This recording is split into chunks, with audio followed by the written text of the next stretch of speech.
Hey, that's a great question. Do I have favorite film starring Eric Roberts? Absolutely. He's one of those actors who brings this intense, unpredictable energy to everything he does.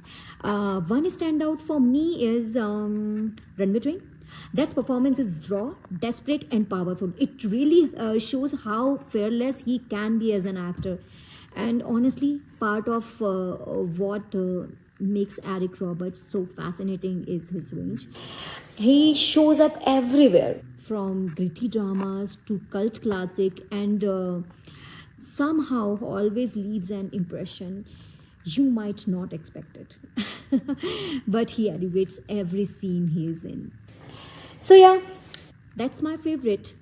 But with Eric Roberts, there is always something memorable to discover. Great question. Susan, what is up? It's Drew Seeley. I was just looking at my phone the second that your request came through, so I thought, why wait, right? You asked some interesting questions. Would I ever do an action film anytime soon? I would love to. Does intense dancing count as action, or do I need to be being shot at? That I have that coming up, but no action films as of right now. And do I have any favorite films starring the legendary Eric Roberts? I think he was in The Dark Knight and Inherent Vice. I did love both of those movies. Man, he's done a cajillion things. What's your favorite? Thanks for reaching out. All my love. Hope you have a wonderful weekend, and God bless. Hey Susan, hello, and welcome to 2026. First of all, thank you for watching Final Analysis. That was a wild ride.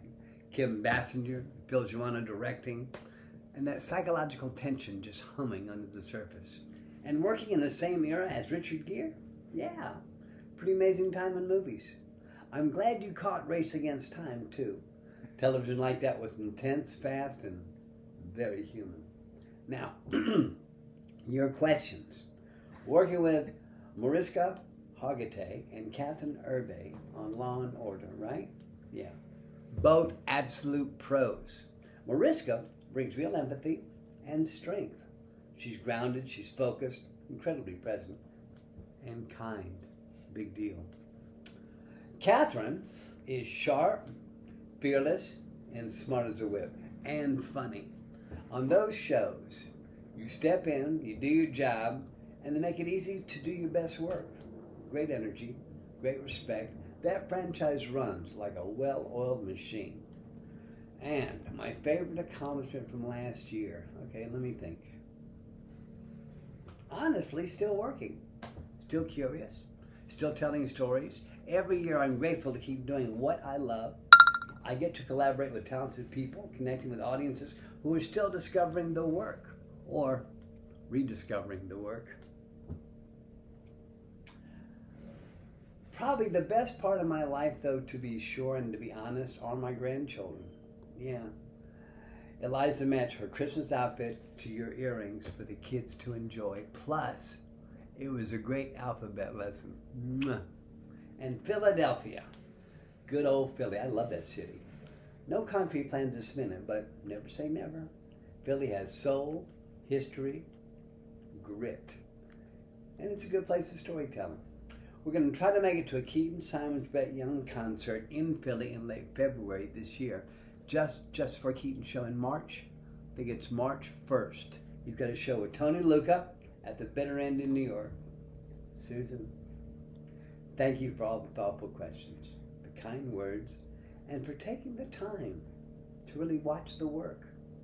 I wish you a strong, healthy, and happy, inspired 2026, and I hope the new year brings you great movies, great moments, and a few surprises along the way.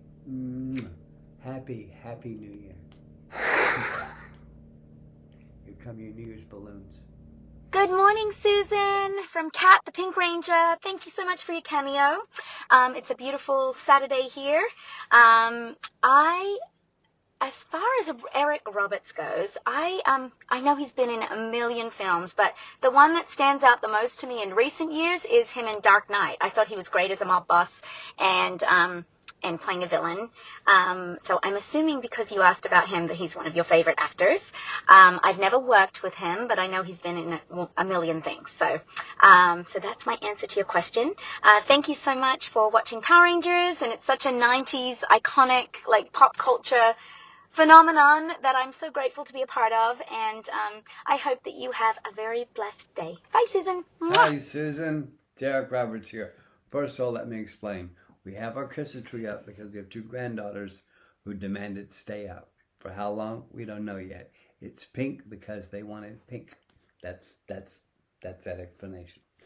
First of all, thank you for watching, for remembering, for digging into some deep cuts.